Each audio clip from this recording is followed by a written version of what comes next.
So hey guys, and welcome back to another episode of Amesie's Corner. How are you all doing out there? Well, today I got a real pretty one to show you, but I want to apologize in advance. I know a lot about a lot of cars, but that doesn't mean I know everything about every car. So if you guys have any information about this car that I may not be able to add, leave it down in the comments section. Much appreciated. And I also want to apologize for any wind noise you're going to hear. Mother Nature just wants to blow on us all year, so it is what it is. Well, anyways, enough talking. Let's take a look at what we got here. This would be, now it's listed as a 78, but I'm told it has the nose, and it seems to look more like a 79 through 81 Pontiac Formula Firebird. Real pretty car. Let's we'll get around it real quick, look at the details. So first thing I noticed, it's definitely not original paint, and these are definitely not original decals all over it. They just don't look right. It doesn't really look the part to me. You can see these stickers, the way they stick out, and they're not cut out quite the same, and they have a feel to them.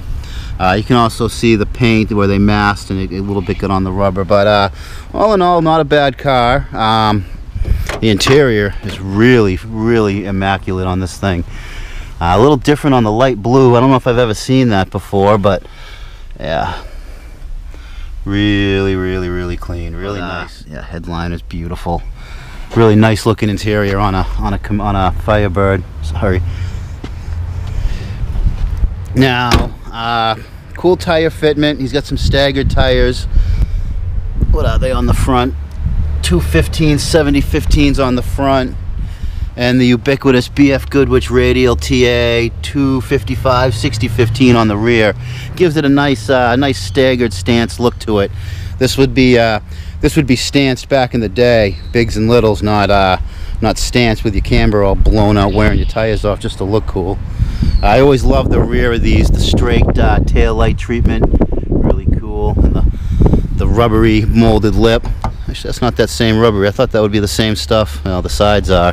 As the bumper, the front bumpers on these, I remember remember General Motors being so proud of these front bumpers being this rubbery, flexible material. You're supposed to be able to hit it with a hammer, and it doesn't crack. The only problem is time was not so nice to them. You can see they always haze and craze and crack and split, but it's just the way the car is. Let's bear with me. I'm probably gonna have to have you guys help out a little bit. There we go. And there it is, the 403 or the 400. Does that make this a Firebird Formula 400? The 6.6 liter, that's 403 cubic inches. Now, what I've been told is this is the 403 with 350 heads. I'm not able to really tell. Sorry guys, I don't know my old GM as well as I know my old Ford and Mopar stuff. What it was in for today was just some basic stuff, getting the AC working. It's been converted. It's been retrofitted to an R134 from an R12. I just had to charge it up. Thing blows penguins out the vents now. A lot of new stuff on it. We'll get this up on the lift and take a look underneath it and see just how nice. And I have some other questions under there I want to run by you guys too. Yeah, but all in all, a really clean car. Definitely had some work. It's definitely been uglier in the past. One thing I noticed, I don't know if it translates on camera, but this all looks like it's maybe bondoed out. This just doesn't look quite right. I can see a crack forming right there, and just the way it looks like it might have had some roof damage or something. And then I believe the other side is exactly the same. So I think there's something going on, hiding something here. But I do know some of these cars had a cut line from the factory, and they used body filler. But I think they would have done a better job than that on one side or the other. So yeah, all in all, it's hiding a few things. The people who bought it spent quite a bit of money on it. I'm not going to say how much, but we'll take a look at the car and see if it was worth what they paid. Like I said, I'm not going to tell you, but if anybody wants to make a guess what this car is worth, I'll let you know if you're closer in the ballpark of it. So anyways, why don't we get this thing in, get it up on the lift, take a look at it, and then we'll take this thing out on the road and just see how how it holds up. Alright guys, we got this up on the lift. Let's take a look underneath it. So, now pretty clean up front. Looks like a lot of recent work's been done under this. All new suspension control arms, all new tie rods, sway bar bushings, idler arm. Everything, looks like new springs, shocks, backing plates, knuckles, brakes. A lot of new on the suspension. Same on the passenger side. A little greasy, little oily. Looks like this front cover's leaking a little bit. This timing cover, not uncommon.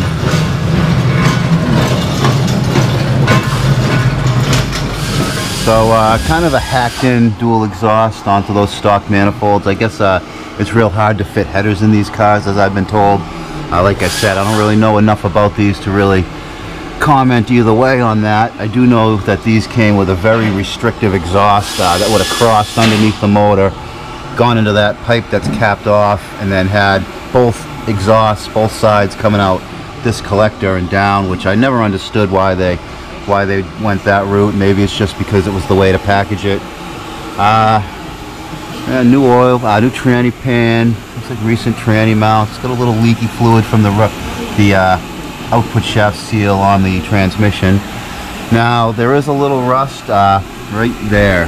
I don't know why they didn't put any sealer or cover that up.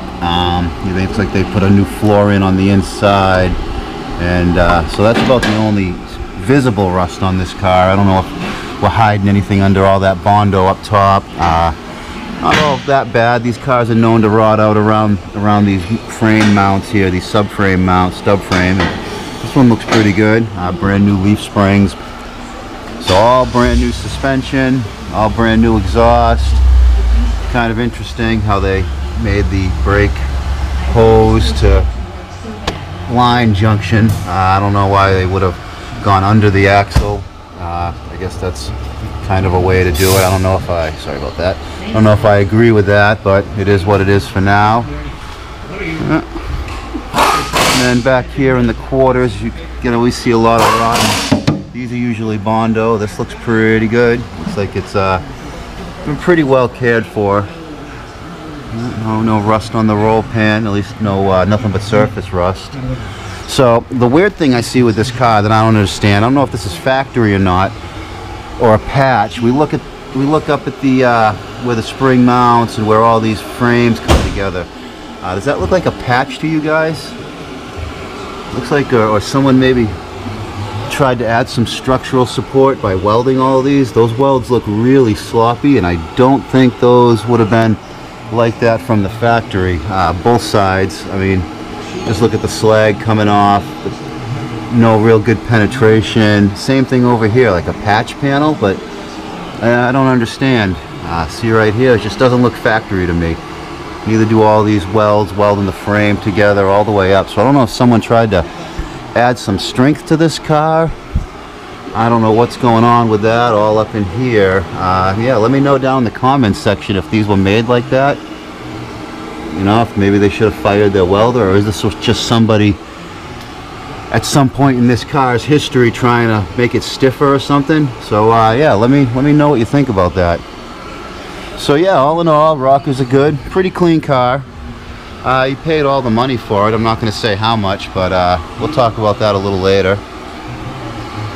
So what I had to do was drain the coolant, because this thing was plugging up the heater core. There's a block drain. Bear with me right there, that bolt. Same on this side, right up kind of behind that bolt. And the drain on the radiator. So hopefully we got all the sludge out of this thing, so he's not clogging up his heater core, or even worse, clogging his radiator. Well, alright guys, let's get this thing down. Let's get this thing out on the road and see how it drives.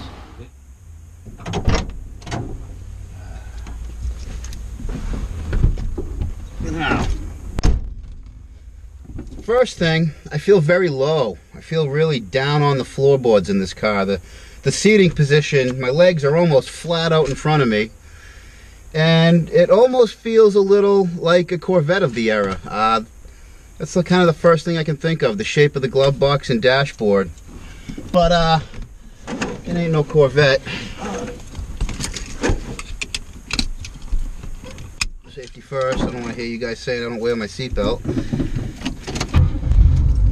Now it's a great runner. You know, that's not what it was here for. It's pretty much just some minor check over stuff and make the AC work, which I think we'll get going right now. Yeah, some air conditioning going. Steering wheel feels really small for a car of this era. It seems a lot of the vehicles from the 70s had really big steering wheels, but I think that was to make up for it having no power steering more than anything else. Now the view out over the hood with those faux grates, really cool looking out there. Feels really loose, you know, kind of like the cars of the era with the that suspension we saw when we were under it. It's got the idler arm, pitman arm set up on it, and they're just not the tightest suspension in the world. Yeah, I can definitely feels a little floaty, but back in the day this was probably considered pretty tight for an American car. Now that air conditioning's blowing nice and cool on me now. Not very often I get in a classic car like this and the AC's works, but by the look of it, someone replaced a lot of parts, so new AC compressor, new everything else you kind of expect it to. Now, it's the one thing with these old cars running the R134A from R12. The R134A is a much smaller molecule. Just like helium can escape from a balloon, you kind of got to put helium in a special Mylar balloon or it'll leak out in an afternoon. The refrigerant's the same basic way when you upgrade, so it's not uncommon for a retrofitted system to need to be recharged, you know, once or twice a season. A little bit of traffic, so I can't really get on the power. I'm gonna let the car in front of me have a little slack.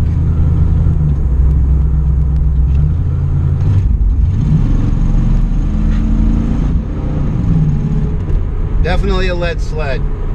You know, this being right in the middle of the emission control cars, low compression and retarded timing. It's just not a powerhouse at all. That being said, the 400 can be turned into quite a potent mill. That can be quite a fast car if it wanted to be, but the person who owns this car enjoys it for cruising around, so yeah, it's probably better off not to have a lot of power. That way you're not stressing everything out. More of a car to be seen in and to see. Really floaty, it's just the nature of the car. Just a leaf sprung rear axle, no track rod or nothing under there to locate that thing. So, you know, I think leaf spring's just a big floaty spring. So it is what it is. Comfortable car though. Really comfy.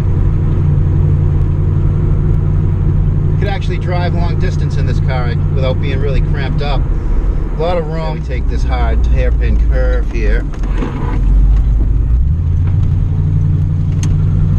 Not the worst, but not the tightest. Not really any body roll. It more seems just a vagueness in the steering.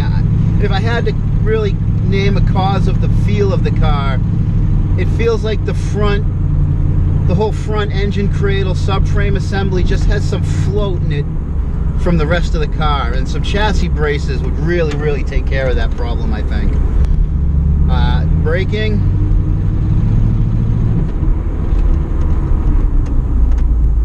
I mean, yeah, it doesn't turn, it doesn't stop, and it doesn't go. It sounds like a late 70s muscle car.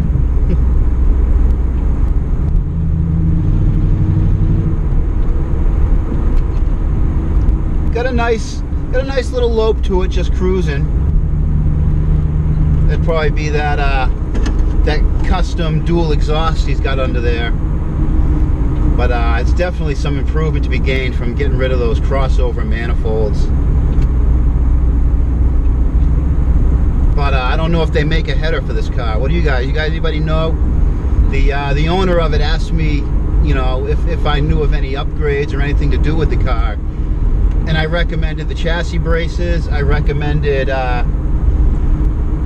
I recommended the chassis braces. I recommended taking care of those exhaust manifolds, but like I said, I don't know what's available. Another hard corner here. No tire noise or nothing. I would expect to have heard the tires complaining a little bit around turns like that, so no pulls or nothing, but I'd imagine that all those new front end parts were aligned up nicely, so I really don't expect any issues with the alignment stuff or tire wear.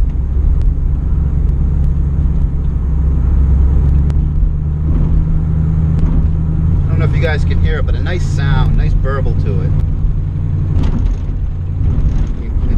You hear the shakes and rattles? This is kind of my bump track, bumpy road area. I can feel cowl shake, a little bit of cowl shake is a good one. Oh yeah. So you can hear the thing working underneath you. You can feel the car responding to the bumps as I hit them rather than absorbing them. Just a little throttle here.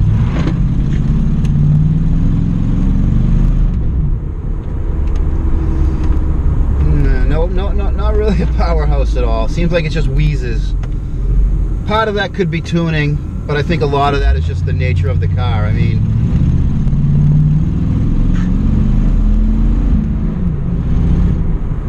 it would have been fast in 1980. This wouldn't have been bad in the 80s, but nowadays when we got muscle cars, a muscle car isn't a muscle car until it hits, what, 600 horsepower factory or up? So, you know, it's dated. Definitely a dated piece of equipment, but it's one of those cars that the look brings you right back to when you saw them on the road. All right, now we got the S-turn part of the course here. Take it easy on it, though.